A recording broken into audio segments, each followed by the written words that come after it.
వెలిగొండ పునరావాస బాధితులకు తక్షణ సహాయం అందించి వాళ్ళందరినీ త్వరలోనే బయటకు తీసుకొస్తాము.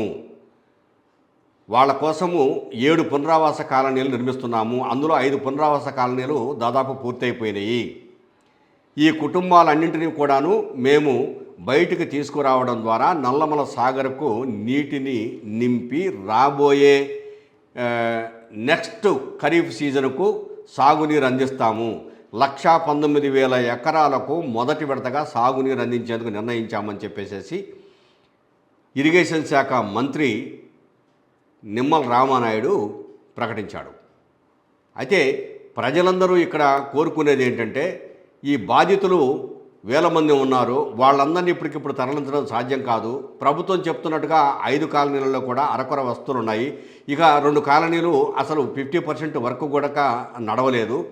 ఇందుకోసము ఇప్పుడు కేటాయించిన డబ్బులు కూడా చాలవు. 200 గతంలో 425 కోట్లు పునరావాసానికి నిధులు కేటాయిస్తే ప్రస్తుతము మరో 905 కోట్లు నిధులు కేటాయించాము, కాబట్టి సరిపోతాయని మంత్రి చెప్తున్నారు. కానీ ఇది ఏ మూలకు సరిపోదు. ఒక్కొక్క కుటుంబానికి కనీసం 12.5 లక్షల రూపాయలు సహాయం చేయాల్సి ఉంటుంది పునరావాస బాధితులకు. వీళ్ళందరికీ సహాయం చేసిన తర్వాతనే అక్కడి నుంచి తరలించాలి. దీన్ని ముందు దృష్టిలో పెట్టుకొని ఆ వైపుగా ఆలోచన చేస్తే బాగుంటుందని చెప్పేసి పునరావాస బాధితులు కోరుకుంటున్నారు.